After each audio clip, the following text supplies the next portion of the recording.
Hello everybody, welcome back to the channel. This time we're going to be taking a look at the new Shadow Isles cards revealed, along with the new keyword. The new keyword is Nightfall, if you can tell. Maybe it'll be a little bit too blurry in the video. But Nightfall is basically you get this bonus if it's not the first card you play in this round. Now, there's a lot of these type of keywords coming around in Legends of Runeterra, where it's like, if you meet this condition, then you get this. It's apparent in Plunder, Enlightenment, Nightfall Now, and Behold, which was also recently released, and it's cool. It brings different play patterns, but I am noticing a pattern. I'm noticing the pattern, and Nightfall is probably the most, in my opinion, the most uninteresting compared to the other ones. Honestly, I think Behold is just a more interesting keyword than Nightfall. But Nightfall, it could be very good. Who knows? We don't know all the Nightfall cards out there. So let's just look at the first card. Stygian or Stygian Onlooker. Nightfall. Give me +2 attack and fearsome this round. Now this card is something you would probably see in a fearsome deck. Yes, this card I can only imagine in a fearsome deck. By the nature of the Nightfall keyword, you don't want to play this on one if you want to get the maximum value out of it. At worst, it's just a 1 mana 2/1. At best, it's a 1 mana 4/1 with fearsome. And I don't have to tell you that having only 1 health is incredibly bad, given Whale, Make It Rain, Vile Feast. There's a bunch of things wrong with being only 1 health, and it has kept a lot of cards out of the meta because of that 1 health. A couple of them could be good examples are River Shaper, and Bookie, which are still not great cards at the competitive level, but they are much better now that they are at 2 health. And this, I think, is going to suffer from the same problems because you don't want to play it on 1. You'll likely play it on 2 with another 1-drop or spell, or you'll play it on 3 with another 2-drop.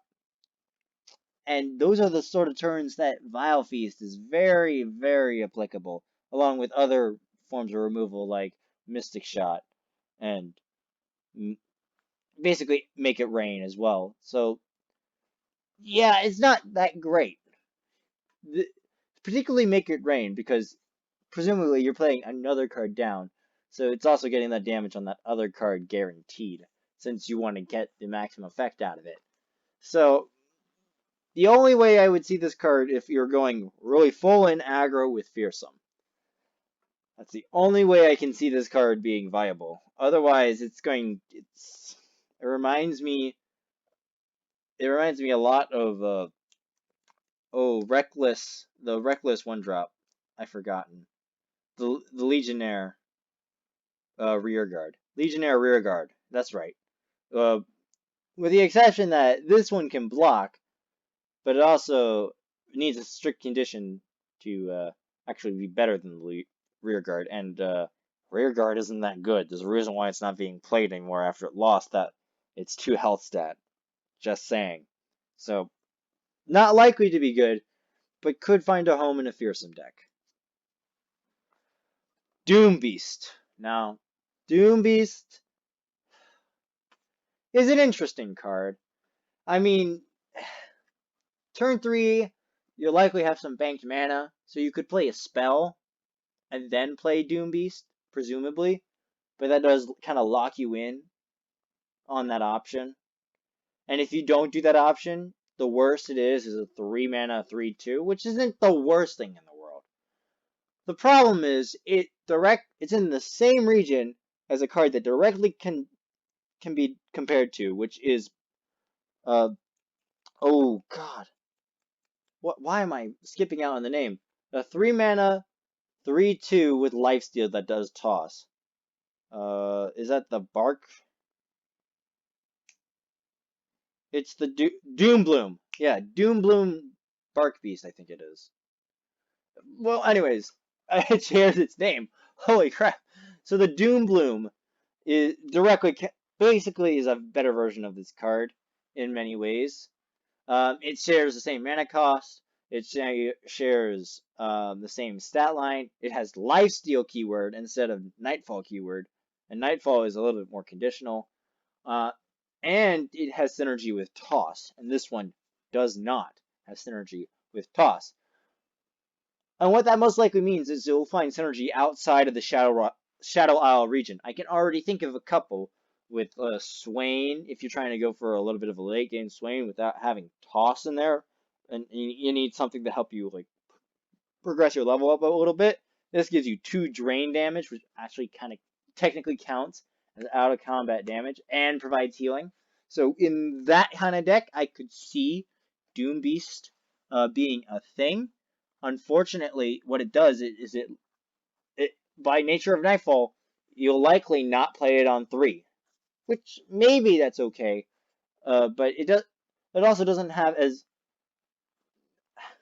it's not lifesteal is what I'm trying to say. I think lifesteal is just better, a better keyword than having the skill linked to Nightfall, um, which means Doombloom is just better. It also heals more once it makes combat when it hits combat. Though, ironically, Doombeast is a little bit more reliable. So it's like comparable to Doombloom, but Doombloom Doombloom has way more synergy points for the deck that it's in, and Doombeast doesn't have a foreseeable home other than the aforementioned late game Shadow Isles Swain deck, which could actually be a really cool archetype to explore.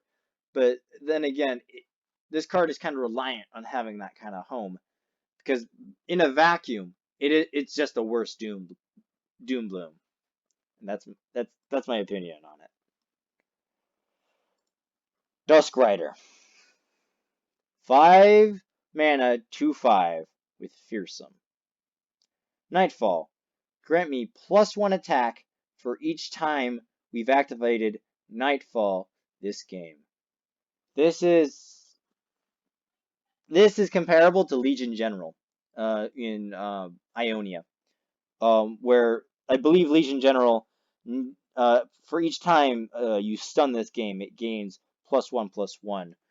And honestly, I wish this Dusk Rider could be like that. It could. Yes, it has 5 health, and 5 health is really nice, but it's not getting +1/+1. It's just getting +1 attack. And from what I see from Nightfall, unless it has like application onto spells, like if you play the spell, like a spell with Nightfall on it would be great. Would be great for this entire archetype, because then this makes way more sense. The Nightfall keyword, that is, because most times you want to be playing low cost minions first to pass it over to your opponent and see what they do, and then commit for the real power card that you're going for. And that's the sort of thing that you want to see. And I guess Dusk Rider kind of fits that bill, but it also is reliant on how good Nightfall as a concept and a keyword is. The more support for Nightfall, the better Dusk Rider becomes. But it also will forever be, in my mind, worse than Legion General because it can't reach the same health stat as or unkillable status that a Legion General gets. Because Legion General also has Fearsome. It starts with lower health, but with 1 stun, it already becomes way more effective than Dusk Rider. But we got to see what the sport is. Generally, Legion General doesn't want to be dropped on 5. This might want to be dropped on 5. Maybe. Well, actually, you also have to commit to... If you want to drop this on 5, it has the same problem with Doombeast, where you have to commit to a spell before you can drop it on 5. for that value, which makes it inherently difficult to drop it on 5. So you'll end up probably dropping it on 6. Maybe. Or maybe even 7 if you don't have a 1-drop or an appropriate spell. The more I think about it, the more necessary it is for you. If you're doing a Nightfall deck, you need to bank mana. Like, you severely need to bank your mana in order to have multiple plays and sort of, gosh, it's almost like you're like, if your opponent knows you're going for Nightfall, they know that you're going to do an overinvestment, and then they can play their tricks. So they'll just pass you out. And then once you've done it, then they counter you. That feels bad. I think that's probably why I have such a bad feeling about Nightfall, and why I think it doesn't really compare to things like Behold and Plunder. Because there isn't as good. There's just something inherently with the passing system that puts Nightfall at a disadvantage, in my opinion. So it's what makes it also what makes this card feel like it should have been +1/+1 instead of just +1 attack. So it could be a good card if there's good Nightfall synergy, but I'm inclined to believe that Nightfall is going to be a little bit underwhelming when it first comes out. They might put more support into it in the future, but I'm thinking a gut feeling, if you would say, that Nightfall isn't that great. Just a gut feeling. Passage Unearned.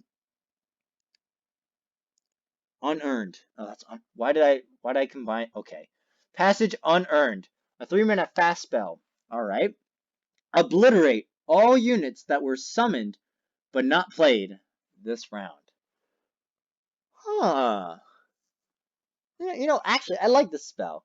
I like this spell a lot. I mean, it's very niche. Don't get me wrong.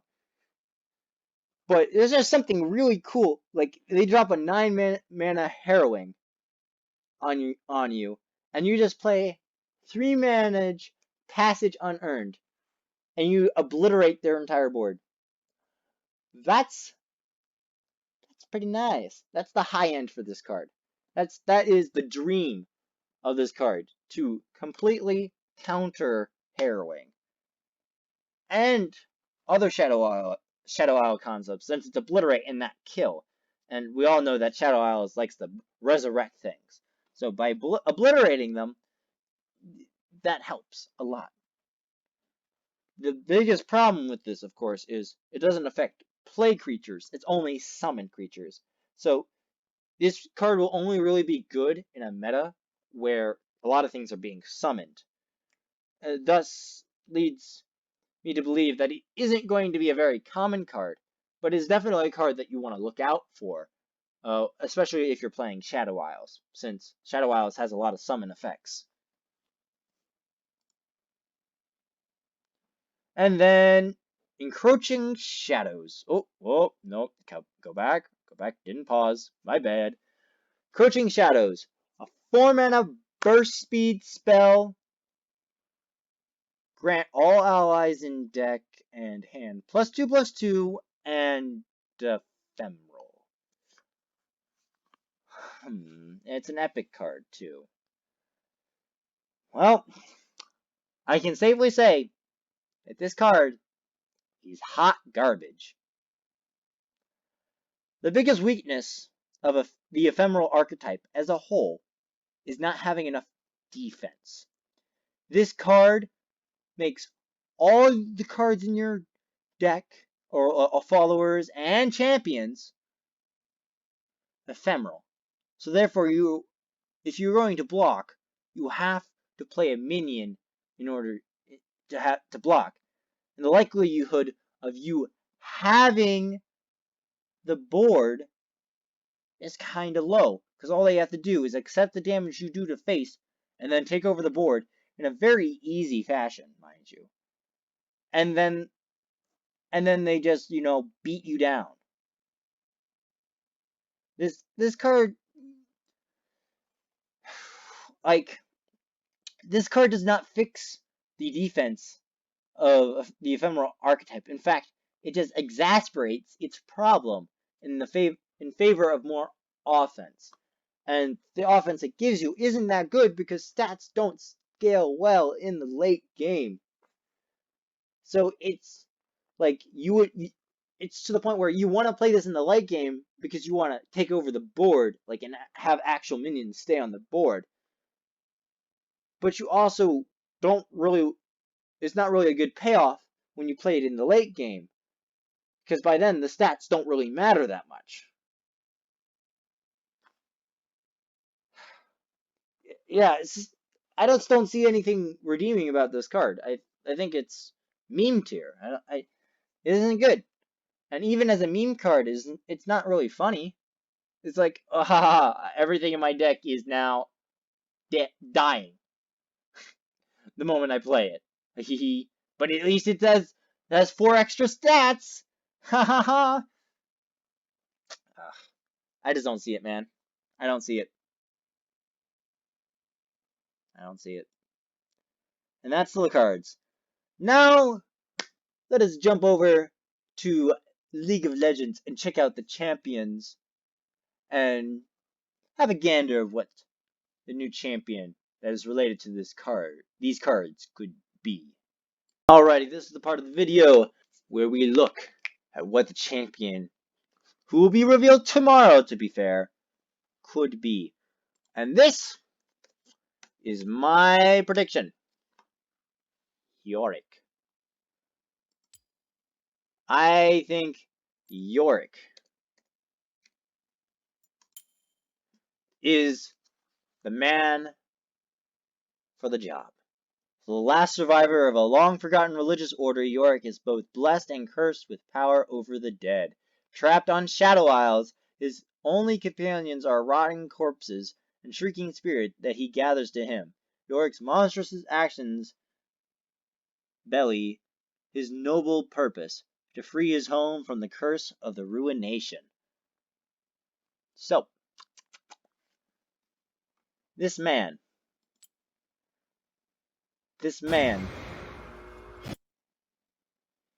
is a high likelihood of being the next one. Oh. Because he's the only one in Shadow Isles, strictly in Shadow Isles, in the game that hasn't been added. Most of the other confirmed in Shadow Isle characters are already in the game. The exception to this would probably be Karthus. Karthus is obviously one of the few they haven't added already, but this man, this is a very ghostly figure, and most of the cards revealed were not really ghostly. They're more of possession, maybe like corrupted, like and something like that. And that's why I think it is Yorick, because that sort of fits his theme, you know. Though I'll say this one's a little bit harder. It's not as obvious as it was for Lulu, when it was for Trundle with the trolls. So it could be other ones. Some other ones that it could be is Nocturne. Nocturne fits the most with the new keyword, Nightfall. A demon amalgamation drawn from the nightmares that haunt every sentient mind. The things known Nocturne has become primordial force of pure evil. Liquid chaos, faceless shadow, cold eyes, arms blade-like. Nocturne descends upon the waking world and feed upon the terror that it causes. It thrives in true darkness. So, if this guy just screams Nightfall keyword. It really does. And that's why I think it's entirely possible for it to be Nocturne.